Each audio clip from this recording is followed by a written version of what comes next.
everyone, it's Lillian from the Postmodern family, and if you've seen our channel before, we are Americans who live in the UK, living a traditional family life in this modern world. So hit that subscribe button if you're interested in those topics. But today's video is completely different. You may have heard of the Hollywood sex scandals, where Harvey Weinstein has been abusing his power. It's been revealed that he's been getting sexual favors from women in order for these women to advance in their careers, for them to be starring roles. It's almost like if you win an Oscar, you have had to have done him a favor at some point.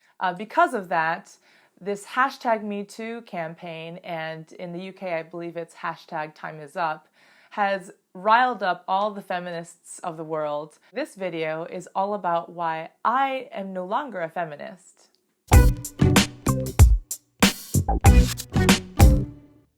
I believe it's really important for everyone to understand what feminism is and to take a stance on it, whether you believe in a certain definition of it or not, and how you think it impacts society. So clearly there are feminists who love the feminist movement, who would, wear vagina hats and go on marches for the March for Women. They like to show their breasts out in public, liberating women's sexuality. And then there's also like it even further to the extreme feminism, which just goes all out for the liberal agenda. Acting out period blood. There was this one woman who pretended it dressed up as Mary, like Jesus's mother, and was having, blood all over her legs, marching for abortion, pro-choice. Then there's the other side, who are the anti-feminists, and they are extremely angry at the feminist movement. So you may be wondering, why talk about feminism? Because isn't feminism just about the equality of the genders, that men and women should be equal? Well, I'm going to talk a little bit more about the nuanced definitions of feminism. The first definition of feminism is equality of opportunity. Equality of opportunity. This means that women should have the ability to apply for any jobs they'd like, to vote, to represent themselves in the court of law, divorce, or things like that. The second definition is equality of outcome.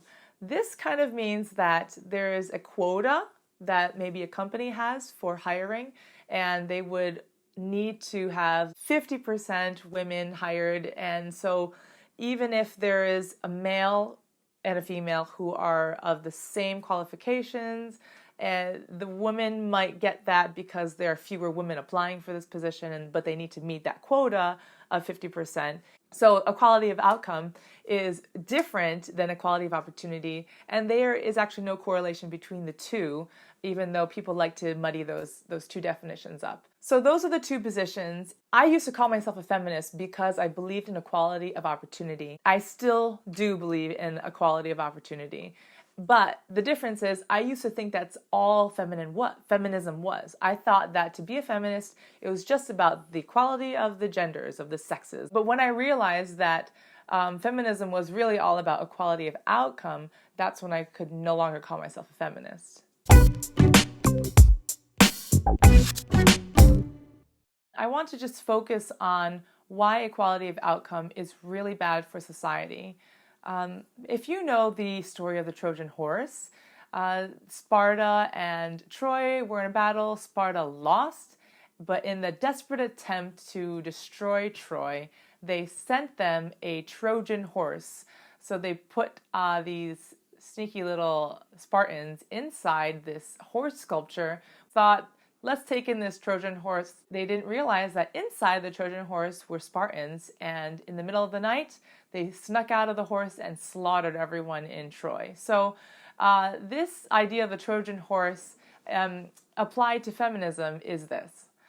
The Trojan horse that looks like a beautiful gift is the idea that feminism is all about equality of men and women, that men and women should be equal. And you can even say that it's propping up the idea of equality of opportunity. But what's inside this Trojan horse is equality of outcome. And that's what most feminists today are trying to achieve when they do their marches and when they're hashtagging Me Too, they want to see the outcome that men and women are equal. Sometimes you don't want certain roles like firefighters to be women, okay? So if I was in a burning house and I knew that my local fire station had a quality of outcome, so they had 50% women, 50% men, I would pray that it was a nice, huge, strong man that was going to come and save me and carry me out of this burning house, right?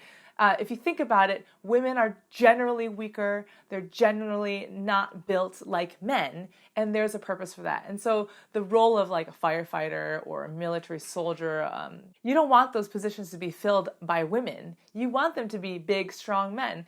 There was a hurricane in the U.S. last year, and there was this picture that came up with a male, it looked like a firefighter, was carrying a woman in his arms, and he's wading through this water like waist deep. And people were memeing that by switching the faces and thinking how ridiculous, right? And there may be some women who are stronger than men and built bigger. And if they want to be a firefighter, go and be one. But you need to make sure that they're as strong, or if not stronger than other men. You know, that's why we want firefighters to have certain physical abilities and bravery and etc. So not to say women aren't brave, not to say women aren't strong. In general, there is a difference between the way that genetically women are built. Women are being pushed into positions where they don't have the opportunity to have children.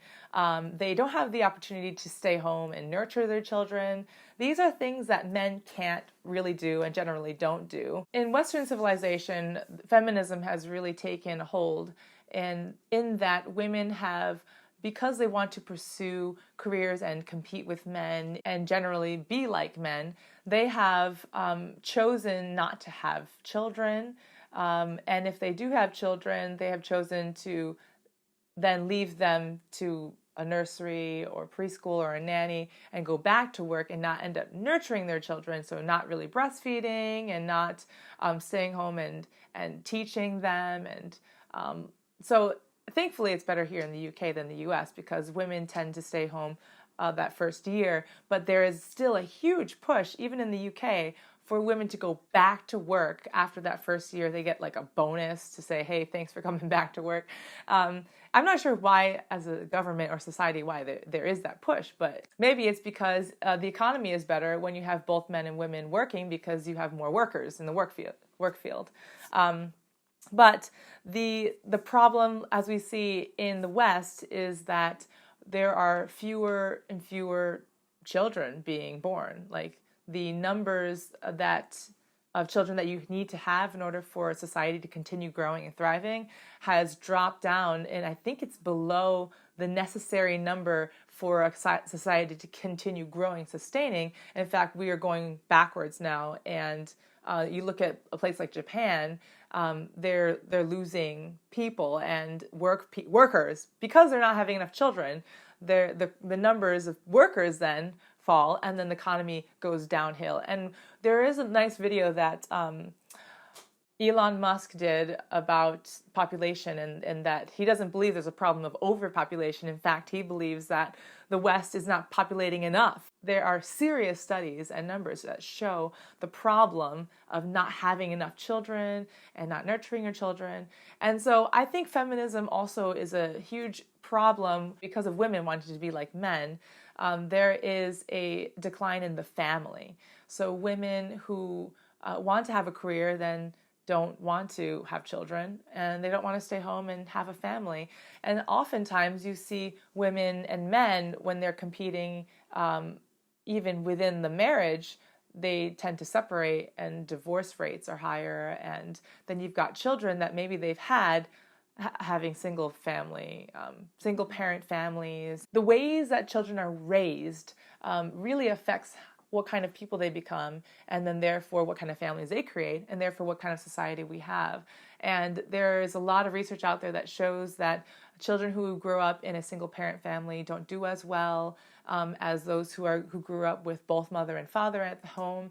And And this is a huge problem because without the family, then our whole society is declining.